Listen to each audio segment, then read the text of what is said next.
دیکھو غیر مسلموں کی کوئی رسومات نہیں ہوتی. جو غیر مسلم سے میری مراد جو ایتھیسٹ ٹائپ کے ہوتے ہیں اور جو ملحد ہوتے ہیں یا لبرل ٹائپ کے ہوتے ہیں, ان کے کسی مہینے کے ساتھ کوئی رسم نہیں ہے ان کی.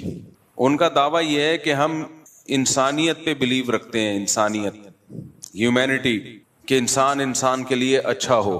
اسلام نے بھی اسی کو فوکس کیا الحمد سے لے کے والناس تک, لیکن اسلام نے اس کو بہت مضبوط انداز میں بیان کیا ہے. ہوائی نعرے نہیں لگائے ہیں اسلام نے, ہوائی باتیں نہیں کی ہیں کہ بس انسانیت, بلکہ اسلام نے بتایا کہ اسلام نام ہے ریلیشن کا. اللہ سے تمہارا ریلیشن مضبوط ہو کیونکہ اس نے تمہیں بنایا ہے, اس کے تم پر احسانات ہیں. پھر انسانوں کے ساتھ تمہارا ریلیشن مضبوط ہو. اس ٹاپک پہ تو میں کئی بار بات کر چکا ہوں, مختصر کر کے آگے چلتا ہوں کہ تمہارا انسانوں سے ریلیشن مضبوط ہو. اور پھر انسانوں میں سب سے پہلے آپ کے والدین ہیں, آپ کے بیوی بچے ہیں, آپ کے بہن بھائی ہیں, پڑوسیوں کے حقوق دیگر لوگوں سے زیادہ ہیں, جو آپ کا ہم سفر ہے اس کے حقوق دوسروں سے زیادہ ہیں. پھر حقوق میں یہ بھی ہے کہ آپ کی وراثت آپ کے جو بلڈ ریلیشن ہے ان کو ملے گی, خونی رشتوں کو ملے گی وراثت. پھر نان نفقہ کس کے اوپر ہے. جو سیکولر لوگ ہیں وہ سارا بس گورنمنٹ پہ ڈالتے ہیں, ایسا نہیں ہے اسلام میں. آپ کا بھائی معذور ہے تو گورنمنٹ کے ذمہ نہیں ہے اس کو پالنا, آپ کے ذمہ ہے اس کو پالنا. وعلی الوارث مثل ذلک, قرآن نے صاف آرڈرز دیے ہیں, احکام دیے ہیں. تو یہ بھی تو انسانیت ہی ہے نا. لیکن آپ حیران ہوں گے مذہبی طبقے کا جو میجورٹی اس وقت ہے, اس طبقے میں آپ کو چند رسومات نظر آئیں گی. مثال کے طور پر محرم میں کالے کپڑے, ربیع الاول میں بتیاں لگانا, حلوے مانڈے اور کچھ اپنے پروگرام کرنا.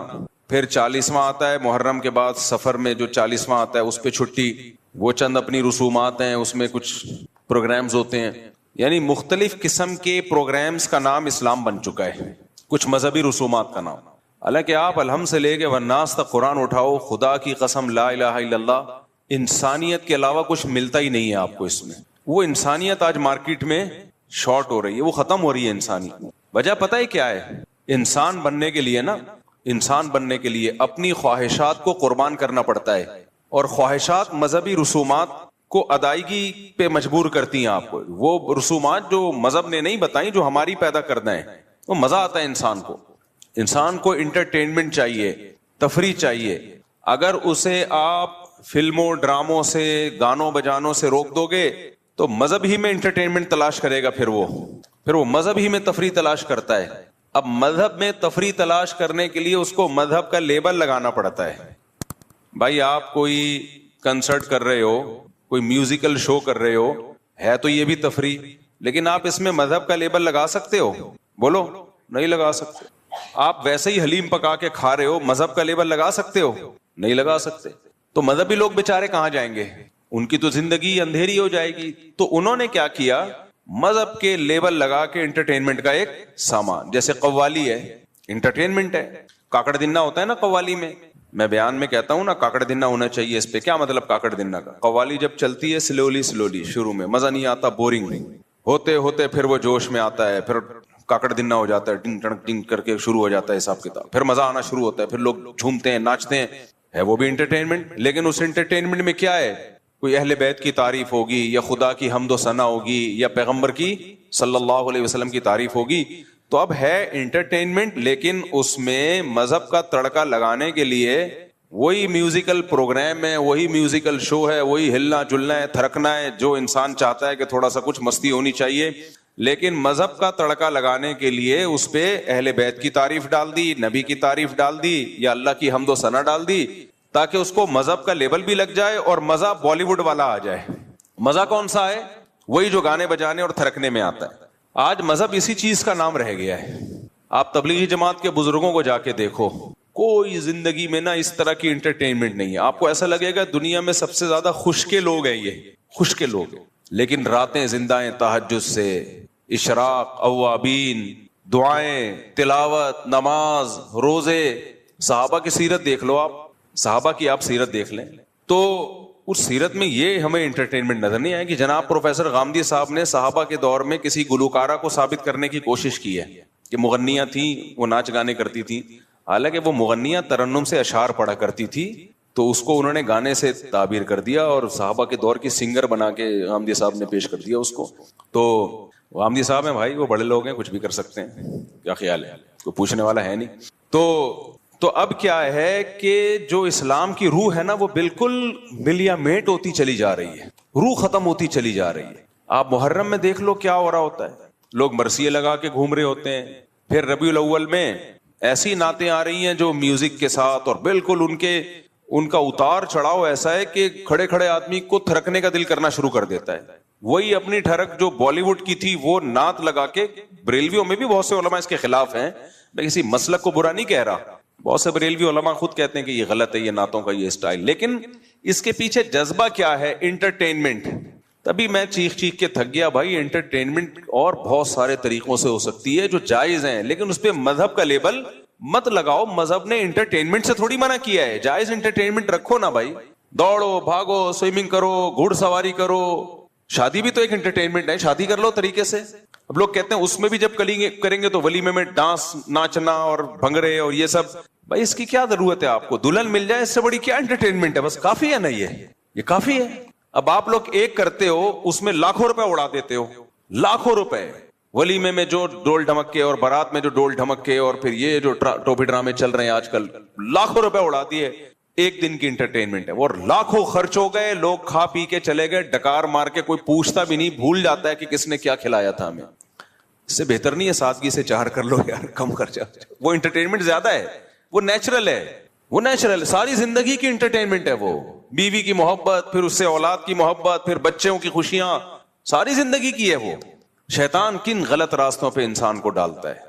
اور اگر وہ انٹرٹینمنٹ کرنی ہے تو مذہب کا لیبل تو نہیں لگاؤ بھائی اس کے اوپر, مذہب کا لیبل تو نہیں لگاؤ.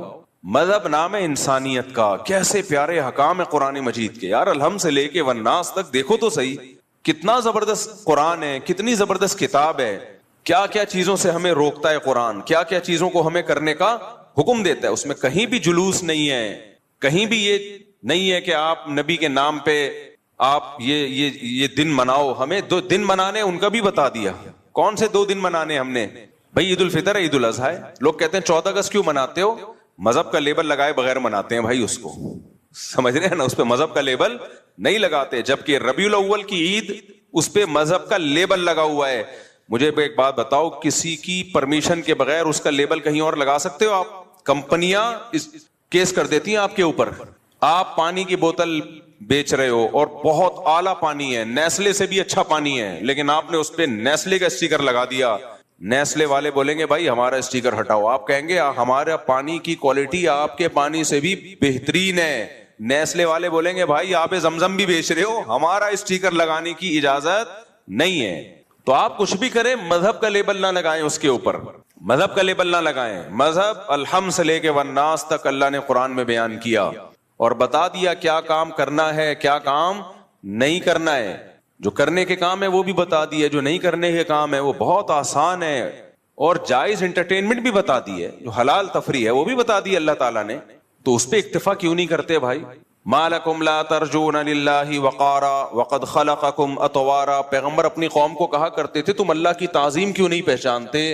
اللہ جب تمہیں حکم دے رہا ہے یہ کرو تو کیوں نہیں کرتے؟ جب منع کر رہا ہے کہ یہ مت کرو تو کیوں نہیں منع ہوتے؟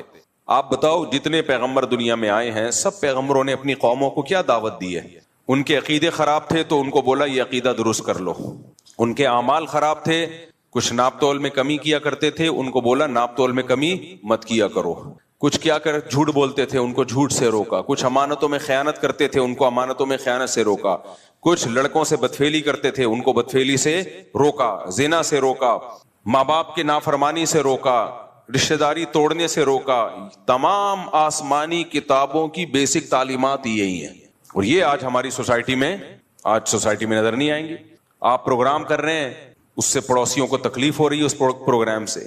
ادھر حدیث میں آ رہا ہے کہ جو پیٹ بھر کے کھائے اور پڑوسی بھوکا سوئے وہ مومن نہیں ہے. اور آپ نے اتنی تیز آواز سے کوئی پروگرام لگایا ہوا ہے کہ وہ سو نہیں سکتا ساتھ والا آپ کے, آپ اپنی آواز اس کو سنا رہے ہیں. اور جب آپ سے کہا جاتا ہے کہتے ہیں اچھی بات ہے بھائی سب کو سننی چاہیے. زبردستی سنانا کہاں سے اچھی بات. میں جب یہاں مسجد میں آیا تو میں نے کہا بھائی جمعے کی جو تقریر ہوگی نا وہ ہماری مائک پہ اسپیکر پہ نہیں ہوگی, باہر کا اسپیکر آف ہوگا.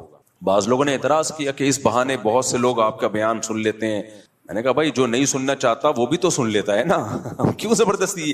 میں نے کہا بھائی اسلام سے اس کی پرمیشن لے کر آؤ کہ اسلام نے یہ کہا ہو کہ زبردستی اپنی بات لوگوں کے کان میں ٹھوسو, یہ کہاں ہے اسلام میں؟ پرمیشن لے آؤ تو ہم کر لیں گے. تھانے سے پرمیشن مل بھی جائے تو اتنی پرمیشن کافی نہیں ہے, پہلے پرمیشن کس سے ملنا ضروری ہے؟ اللہ سے. اچھا یہاں مذہبی لوگ ایک گڑبڑ یہ کرتے ہیں کہ جب آپ خود شریعت کے خلاف کام کر رہے ہو تو آپ پھر اس پہ مذہب کا لیبل لگاتے ہو کہ تمہیں حق سننے سے تکلیف ہوتی ہے, اذان کی آوازیں مائک پہ ہونی چاہیے, اسپیکر پہ ہونی چاہیے, لیکن اتنی تیز آواز کر دینا مائک کی کہ آپ کی مسجد کے قریب دوسری مسجد ہے, آپ کی اذان کی آواز آپ کے محلے کو بھی کراس کر کے دور دور تک جا رہی ہے. بھائی اس محلے کے لیے وہ والی مسجد کافی ہے, ان کی اذان کی آواز وہ سن لیتے ہیں.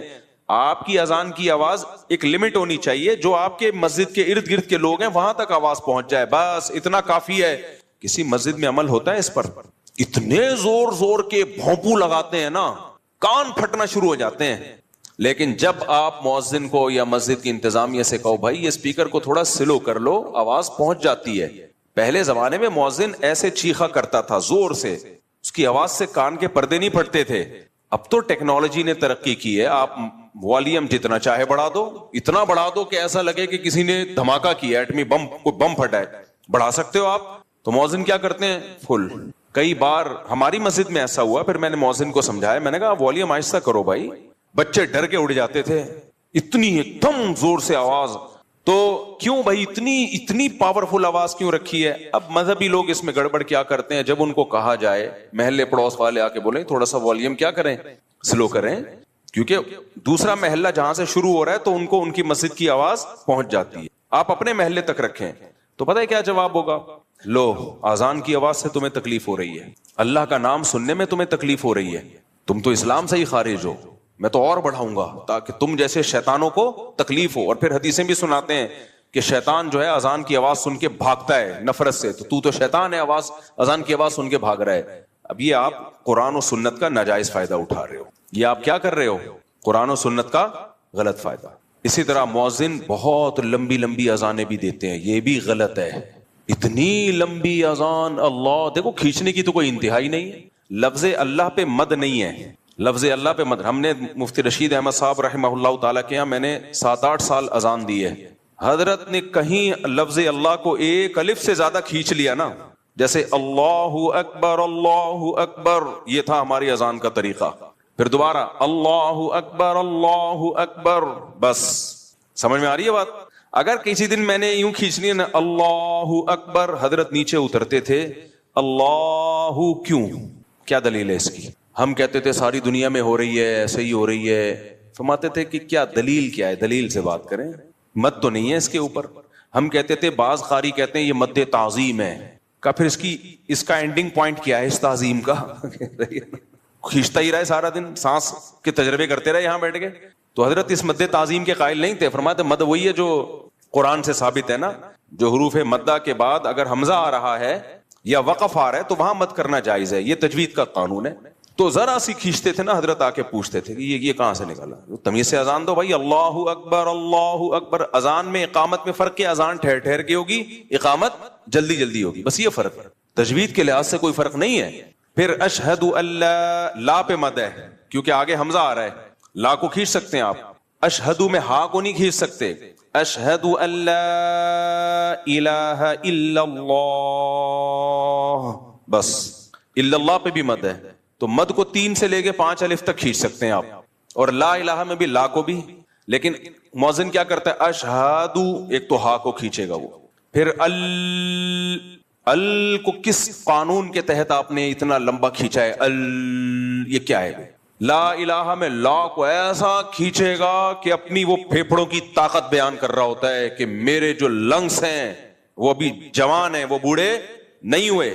پھر الہ میں الہ پہ مد نہیں ہے, لیکن وہ الہ, اور لوگ بھی کہتے ہیں کیا سر لگائی ہے یار اس نے, الہ کھینچے جا رہا ہے. کوئی پوچھنے والا نہیں ہے کہ اس کا اذان کتنے ڈیوریشن کتنا ہونا چاہیے بھائی اس کا. کہتے ہیں جتنی میری لنگس میں طاقت ہے اتنا ڈیوریشن ہونا چاہیے. یہ نہیں ہے. اذان بھی عربی کے قواعد کے مطابق ہوگی, اس کی بھی ایک لمٹ ہے. یہ نہیں کہ مؤذن پہ چھوڑ دیں آپ مائک تیرے ہاتھ میں, اب تو اپنے لنگس کی پاور دکھا, کتنی طاقت ہے تیرے اندر. ایسے تو بھائی وہ پھر احترام تھوڑی ہوگا اذان کا. خواتین ہمارے سروں پہ دوپٹہ لے لیتی ہیں اذان کے وقت, اچھی بات ہے. میں نے جم میں لوگوں کو دیکھا ایکسرسائز چھوڑ دیتے ہیں, یار اذان ہو رہی ہے, لیکن مؤذن ان کے اس ادب کا ناجائز فائدہ اٹھاتا ہے اور کھینچتا رہتا ہے, اتنا کھینچتا ہے, وہ لوگ کہتے ہیں یار تو ادھر ہی نکل گئے ہمارے. کیوں لوگوں کو آزمائش میں